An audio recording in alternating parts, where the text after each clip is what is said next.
What's up, everybody? Welcome back to Inside. I almost said Inside the Stories in the Man Cave. That's hilarious. Shout out to our guy, Sean Clinch, over there, rocking his stuff.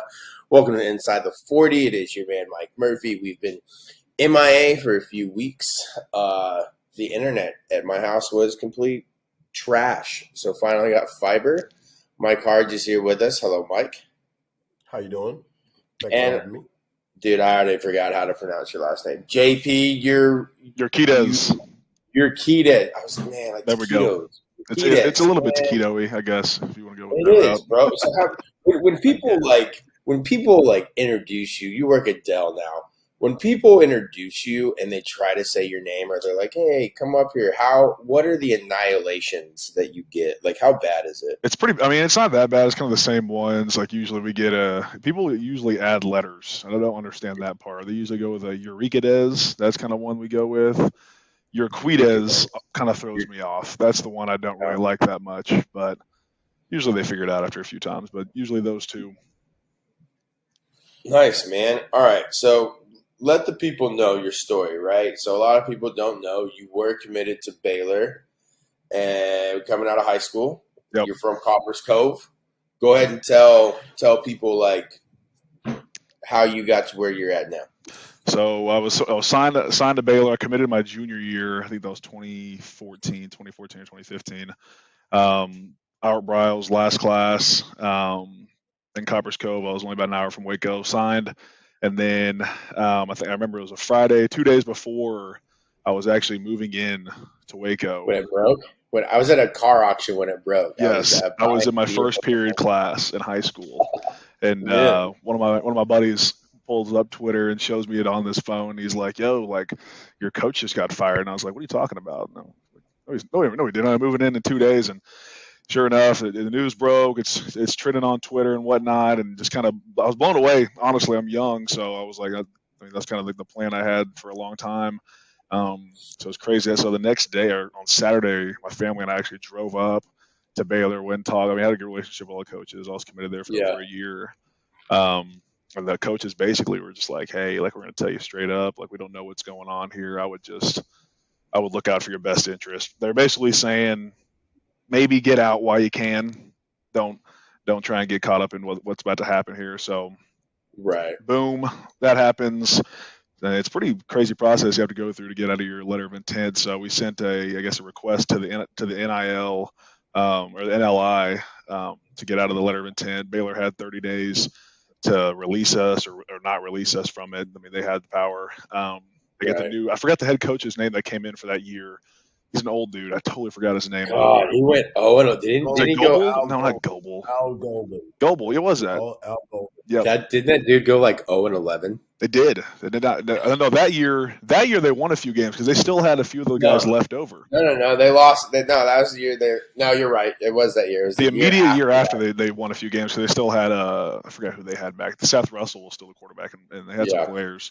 It was a year after they went 0-12. But he came to my hometown. He tried to recruit me. He was like, "Hey, look, I'm not going to lie to you. I don't know how long I'm going to be there." He was straight out. I don't know how long I'm going to be there. But obviously we'd love to still have you. And I was like, I'm good. I wasn't going to Waco, Texas, just for Waco. I was going for Bryles and to win some championships. So Strong was still the head coach at the time. I remember I was working out. He gave me a call. I was at West Fort Hood, and he gave me a call and said, "Hey, we got a scholarship waiting for you. So let me know."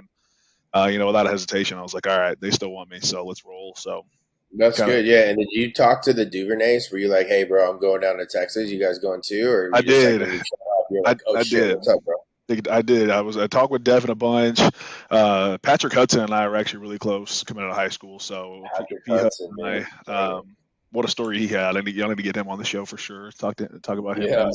His past few years have been a roller coaster. But that was it. Really, he signed with them after the letter of intent. Joined the second semester, or I guess the second summer, and never looked back. I guess 6 months later, then Strong got fired, and dealt with that. And then Herman came in, and rolled with it for the next 4 years, and here we are working in the real world now, if you will. Yeah, welcome to society.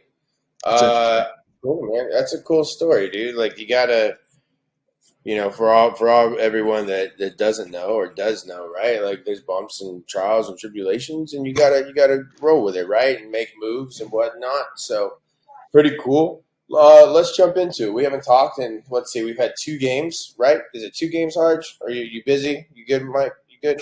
No, we got 2 games. We missed 2 games. 2 games, and Wait. Are you trying to? Are you, man, you better stop messing with me today, you, Doc. your mic was on. So My mic was fine. I was just trying to make sure no outside noise. I saw that. I saw you were the glare, right? Like people can't see that the glare. I got you. So Oklahoma, man. JP, you've been there. You've Yep. been in the stadium. To go up that big, right, and to come back down. Harge, I'll let you go first. Give me your thoughts on just the day as a fan while you're watching the game. Give me your roller coaster of emotions and then your afterthought. Well, I mean, you look at the beginning of the game. We score on the first play of the game. We do all these great things and really put the game in a situation to where you don't expect that outcome of what we had, right? Because of the way that everything went down. Execution was on point. Everything was great. But this started to expose us to that trend of what we were talking about, right? At the end of the year, at the end of each game moving forward, we've noticed this type of change. We've noticed this lack of execution. We've noticed situations that we're like, why is this happening? You look at the game and people are in the right position. They're just not executing. You look at the tackle. There was a tackle on a short yardage play. Should have been made in that hole. Changed the game. There's a bunch of plays, 50-50 balls. And this is something that you and I talked about before, Mike. Earlier in the season, we were noticing that they weren't making plays on 50-50 balls.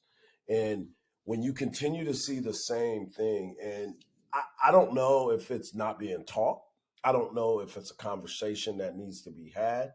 But if you don't have ball skills as a defender, that's a problem. Whether you're knocking it down or whatever, but you got to go up and want to make a play. You got to go up and want to make a play. And I know from Little League, you're taught when you're covering somebody, you look at their eyes. Their eyes go up, you turn, and you go up with them. You've been learning that since Pop Warner. And the fact that it continues to happen on a regular basis, and I'm not even talking about the Oklahoma State game. We're talking about the Oklahoma game. Those 50-50 balls and the missed tackles on the defensive side. And then on the offensive side, why are we not changing it up but still running the same thing? Give them a different look, but get the ball to Bijan Robinson. Run a motion to the other side and go the other way. There's so many things, and Sark has forgotten more football than we'll ever know. But at the end of the day, why are these things continuing to happen? And JP, I'm going to put this on you, bro. At the end of the day, players got to make plays. We can line you up. Right. You can call a play. You can do all this other stuff.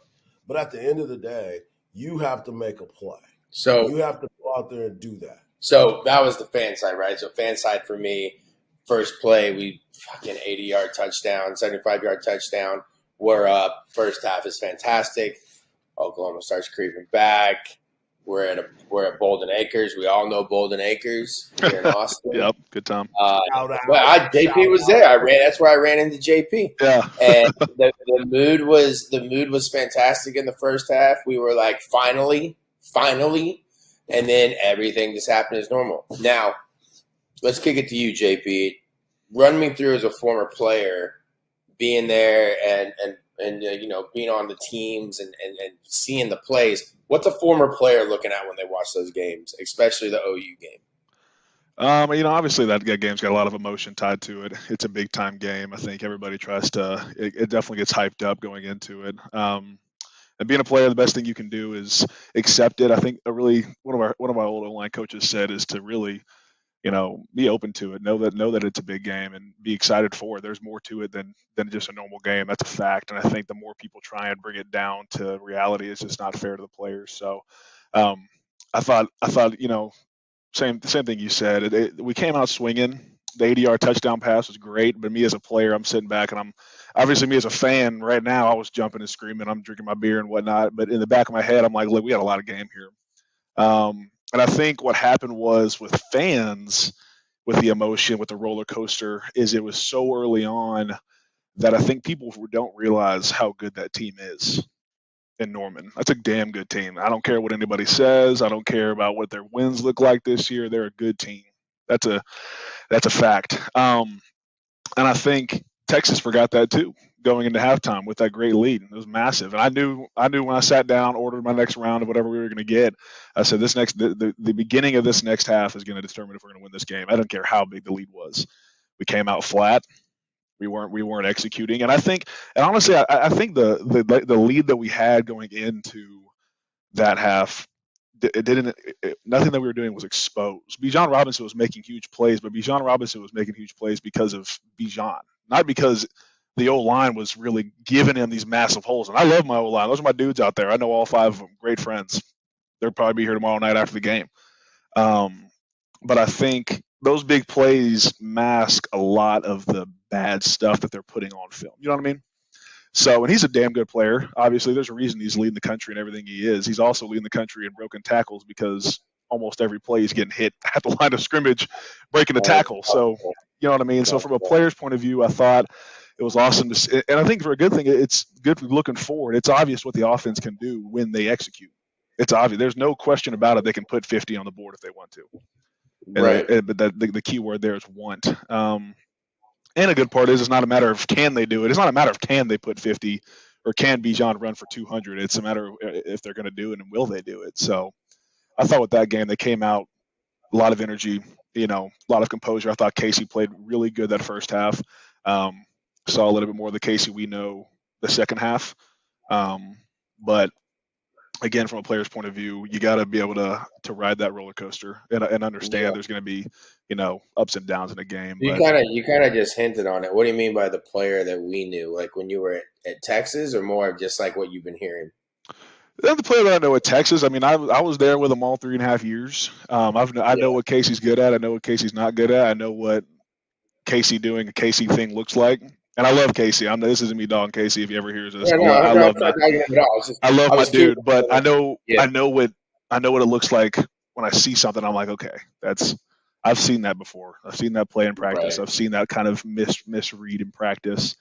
And then we can dive into Casey later. He's a damn good quarterback. He'll be good when he gets his mind right and when he really dials in. But for that game, again, I thought, and I love my boys, and if they come at me after this, they can talk as much mess about me as they can. I put plenty of film out there for them to come at me, but I thought the second half offensive line play was tough. It was tough. I'm not going to use a harsh word to describe them, but it was tough to watch. Yeah. You know what I mean? And there's a reason why we had to change the offense. So yeah.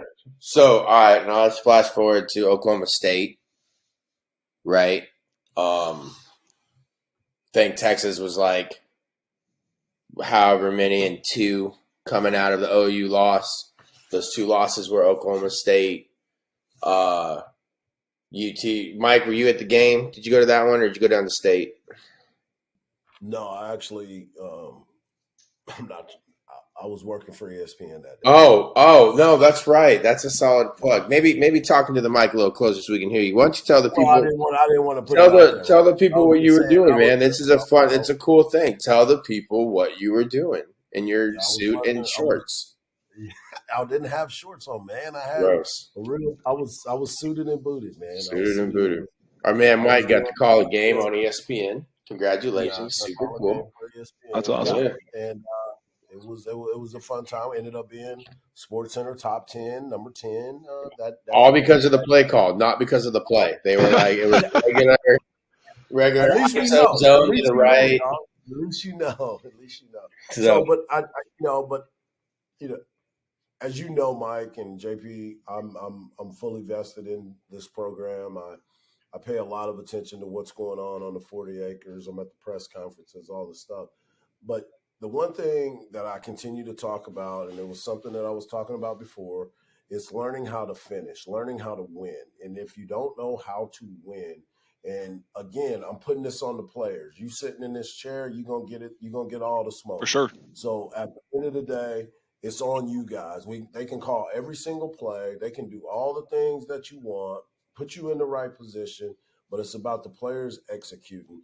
And that is where I am right now. And my biggest thing is, when do we stop trying to hold the coaches to this line when it's got to be the players too? Because at the end of the day, man, you gotta be able to say, I'm tired of losing. I'm tired of being put in this position. Well, I'm tired of not making this play or that play.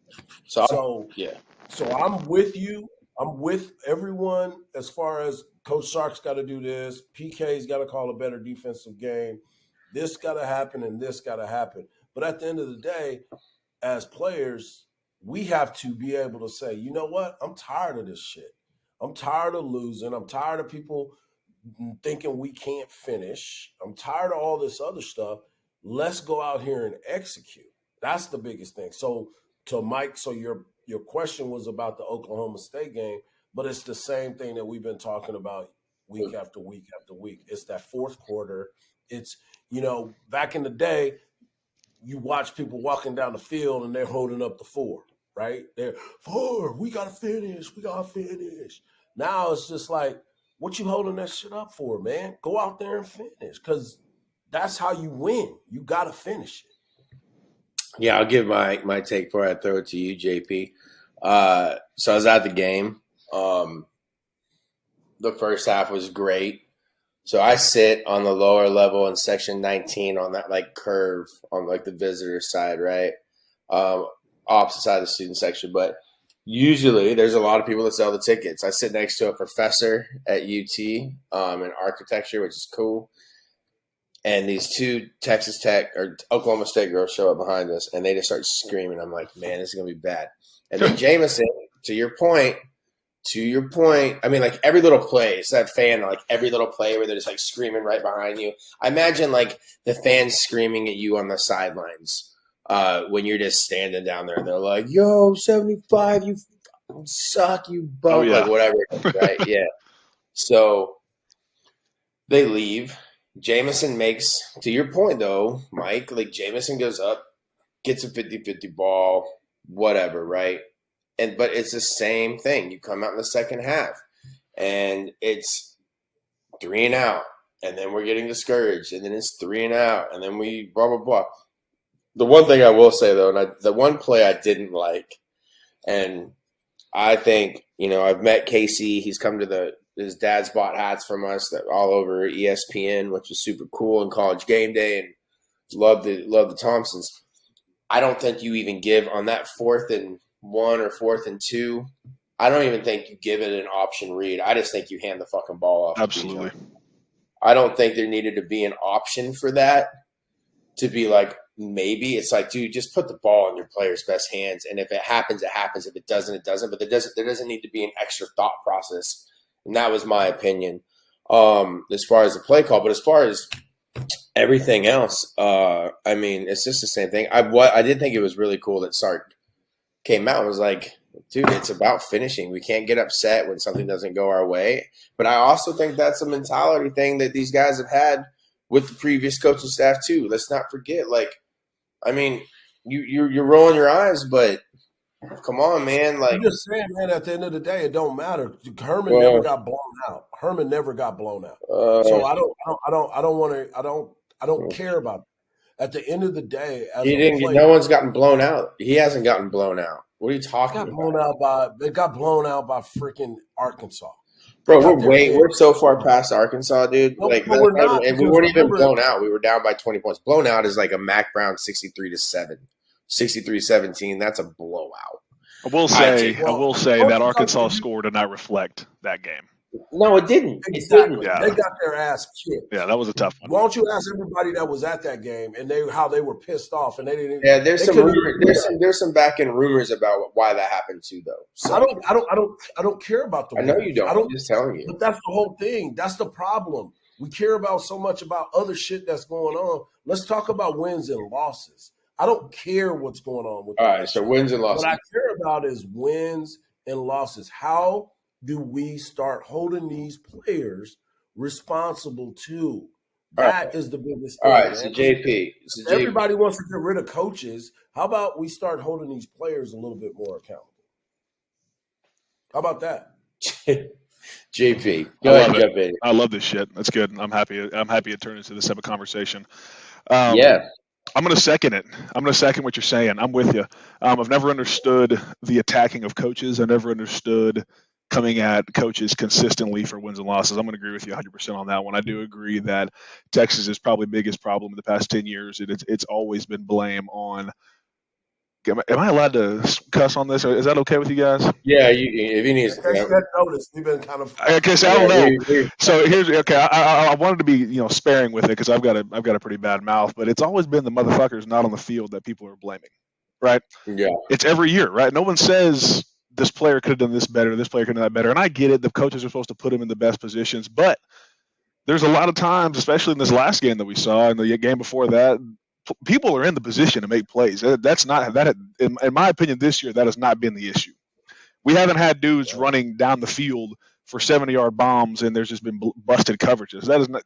OU did not do that against us, right? Oklahoma State didn't do that against us. It's people doing the shit at a high level in a high pressure game every single time. That's and I'm with you. So I'm going to agree with you there. I'm going to agree that and even as players.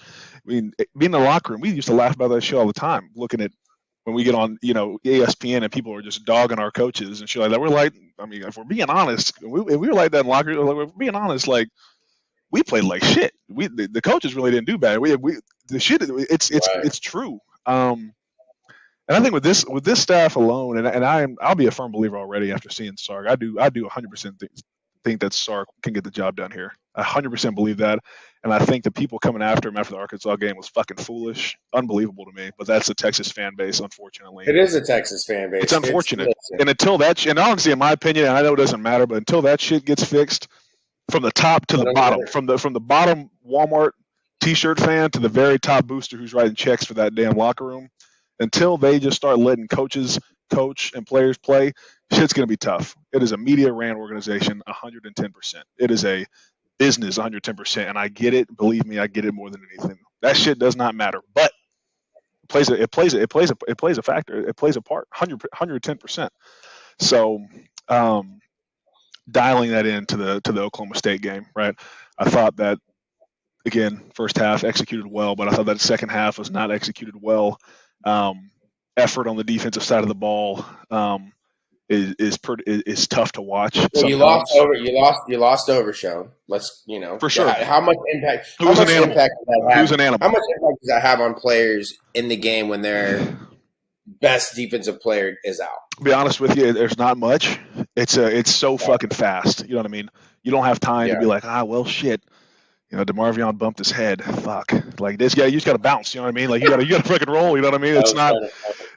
You got to roll. But as far as what that play for the game, that's tough because he's the leading tackler on that team. He's the one who plays the game the way it should be played, right? Could you imagine if all 11 of the guys ran and hit and played as smart as DeMarvion did? There's a reason this guy's getting draft talks and whatnot. He's not this massive linebacker. The dude's playing linebacker at maybe 220.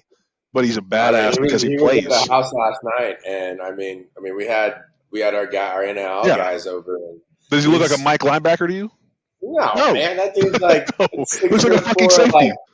Yeah, bro. He looks like a safety, but he plays his ass off. He plays smart and he runs and hits. So I think breaking down that game, I thought the defensive, the defensive against the run has been tough to watch. I mean, we're 6th in the conference right now, stopping the run. That's not going to win a game.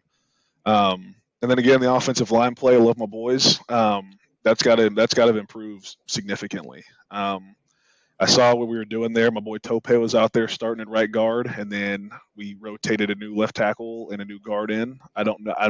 I get the competing thing. I don't like in a game against a top 25 team taking out 2 linemen every other drive. I don't know how I feel about that. But again, yeah, it comes down to execution. I'm with you 100%. I think the coaches put them in good positions. I thought there were a few play calls that were questionable. There was a 2nd and 1. We ran a screen. I have no idea what the hell we're doing there. And then the 4th and 1 for sure. My opinion, if we're going to lose, make them beat us with our best, right? They don't give them a win against the person that should have had the fucking ball. If they beat us with, we emptied the chamber with Bijan and Xavier Worthy and whatnot, then fuck, they won. But in my opinion, we didn't even give ourselves a fighting chance with some of the players that had the ball. And that's no disrespect to them. It's just a different type of game. Yeah. All right. Let's move on to Baylor. We got Baylor Saturday. If you're listening, or I think this drops on Saturday, so today. Let's just go straight for the Mike Tyson KO. Does Texas have what it takes to win at Baylor, who's come off with some pretty big wins? They beat Oklahoma. No, they lost Oklahoma State by a touchdown, I believe. Who'd they beat though? BYU last week. BYU, and who was ranked, and so and Iowa State. And Iowa State. And Iowa State. I don't know if Iowa State's as good as what everybody thinks Iowa State is. Where was it at? That will determine how quality that win was. Was that at McLean or was that in Ames? Yeah, it was at McLean. Okay. It was at McLean. Okay. Still a good win, but it's different if they went to Ames and beat them. We're talking a different team then. All right, so let's Hardge. Yep. What happens this weekend? Well, here's the deal, and this is the same thing that we've been talking about. At the end of the day, players got to decide if they want to win or lose, right? But here's the other part of it. I think the coaches have had time to reevaluate what's good and what's bad on this team. Where are they at as far? I'm sitting on the mic, bro. Christ. Can't hear you, man. You're quiet. Pause. All right, and we're going to let him edit that. 3, 2, and 1. Well, here's the other part of it. This is the main thing for me when it comes to this game. Xavier Worthy obviously has been a big playmaker, but Bijan Robinson, the running game has to be established. You have to be able to control the clock, continue to work your way into it, and not let Bijan disappear in the second half. It's like his numbers go down in the second half. It's like you want to change some things and not put him in the right position. Why not use that versatile Heisman Trophy worthy type of player in the right position? If you got to isolate him, come up and be more creative, okay? Let's just do something different and make sure that, hey, I want to run the same play, but I want to run it in a different set. I want to do different things. And we want to believe in Sarkisian. I believe in him. But now is the time where he's really got to understand, who do I have on my team? How do I make this work? And how do I make this offense more balanced? Number one. Number two, on the defensive side, they have to finish and they have to wrap up. They can't miss opportunities to put the guys on the ground. And they have to 1,000% make gang tackles. I need to see everybody by the ball. We talk about it at practice. JP, you've been a part of it. You've been during those practices where everybody has to get there and make a tackle. Everybody's got to be at that huddle. Yeah. I need to see 11 guys around the ball the entire time, especially now. So to answer your question, I do think Texas can win the game, Mike. But do they? I didn't ask you if they could. Do they? But how do they do it? And those are the things that I was just talking about. But do they win? Yes. Okay. I think Texas win, and that's not my homer. I think athlete for athlete, I think Texas has the better athlete. Yeah. But at the end of the day, if you don't execute, that's on you. It's been a ranked team, so I guess that's positive. Is Baylor ranked? Yeah. Yes, number 6. 16. What? Dudes are good. Dudes been balling. Aggies. It's a good team. The Aggies of Waco. Oh, my God. Chip and Joanna, be so much better than what you are. With your silos and your cookies and your cupcakes, and you're bringing back the the renditions. All right, JP, what do you want to give us the player stuff? Give us what the coaches are saying this week. All that mumbo jumbo, and then what needs to happen for UT to win. For sure, I think going into this game, there's no yelling, there's no hoorah and whatnot. They know what's got to be done. I think we're past the point in the season where it's we're all yelling, we're cranking this loud music, and that's going to happen regardless. But metaphorically speaking, I don't think that this isn't a game they're going to approach like that. They know what they've got to do. They understand what they're going against. Baylor's a damn good team. It's a damn physical good team. They're a physical ass team, and I think the one thing I'm about to say, it pisses me off as a player because it gets thrown around every damn game. People say it, but I think it's more true in this game than any of the games. This game is going to be one of the trenches, without a doubt. That's a quote that everybody says every game, and sometimes it makes no sense. It's a loss then, because our offensive and defensive lines are terrible. See, exactly. That's what I mean. I think it's going to be one of the trenches. I think there's a huge matchup up front with Jake Majors, and I was doing some research on him. I've been watching his big ass play all week. Siaki Aka on Baylor's defensive line. Motherfucker is massive. LSU transfer. He's coming in at 6'3", 250. 6'4", 350. My apologies. Baylor got an LSU transfer? Yep. Probably because Dave Aranda, right? Yeah, Aranda. Yeah, he's only a sophomore, I think, but he's 6'4", 350. I think he's going back to LSU. I think that matchup's going to be a huge part of this game, 100%. I think it's going to be overlooked by a lot of people who don't know football very well, but I think how they are able to block him and get on linebackers. I think Terrell Bernard's a great linebacker, physical as shit. Again, I think it's going to be all one. It's going to be a running game for sure. I'm going to make a bold take here. I'll never bet against my boys. I'm going to go 31. Ooh, the JP bold take. Get it here. I'm going 31-24 Horns. Whoa! I think Bijan goes touchdown, or is UT up and then Baylor gets a late TD to make it closer? I think it's a tight game. I think it's kind of a little bit of a shootout going through, but I think Texas pulls away. I think Texas knows they've won. Fans know that the game's over by about 7 minutes left. Now, you were there for the Sugar Bowl, right? Yep. So you guys got to the Sugar Bowl with 4 losses, right? I think it was 3. I think we were 10-3. You were 10. I thought you were 10-4. You lost 10-4 because you had lost it. I think the championship made you 4, but you were still at the Sugar Bowl. Yes, that's what it was. It was 3, and then we lost. So UT's got 3 losses, right? Does UT make the Big 12 championship? Does the Big 12 eat each other up? Or it's all out of our hands right now. They got to win out regardless. I think there's got to be it all depends on who Oklahoma State has next. We don't win this game, it's over regardless. But I think it's all depends. Who does Oklahoma? I don't know who Oklahoma State has next. Even if they lose to OU, they're going to play them again in the conference championship. But I don't know who else is left for Oklahoma State. It's all dependent upon them. Well, they got Oklahoma for sure at Bedlam, but cool. All right. Recruiting. Sark's got the number, last time I checked, number 2 recruiting class. Does Arch Manning come to the University of Texas? JP, call it now. Absolutely not. Absolutely not.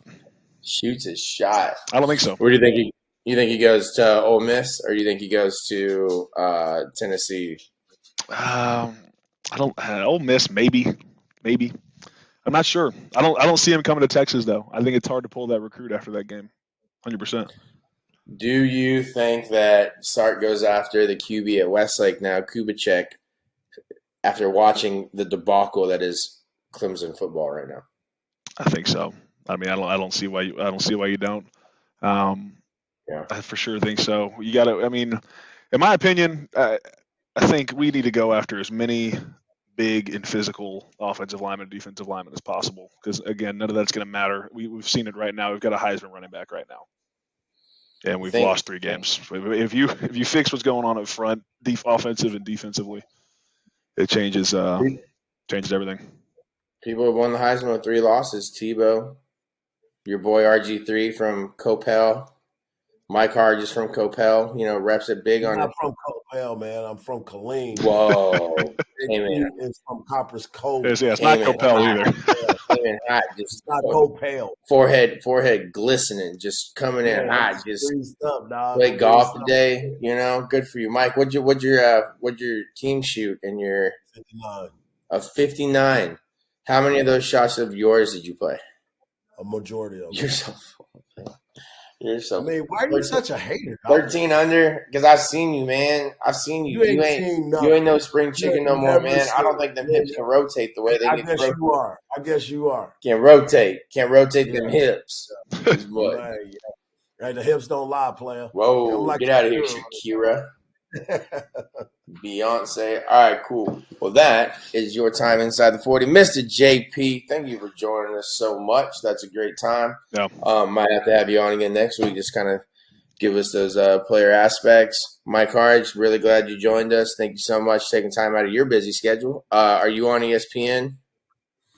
Not this week, but I will be on the Sports Grind on AM 1300 The Zone and Ticket 760 Monday through Friday, 2 to 4 p.m. Holla at your boy. Yeah, and speaking of which, all you other press people who go to these pressers, I'm out. Why don't you shut your mouth and quit trying to set up stuff? Look at certain people that you might know, Mike Hardge. Why don't you have a chat with some of those guys? JP, did you ever notice that when the media would ask you stupid questions and then try and paint the program to be something? I saw that happen this week. A little interesting. That was weird. I'm not too sure what happened there, but I'm sure it was all in good faith. We'll see. We'll see. I don't believe that was in good faith. I think that guy's a bum. Just throwing it out there. Just throwing it out there. Don't wear any of our hats, please, sir. Thank you. Deal with you, man. All right. Peace.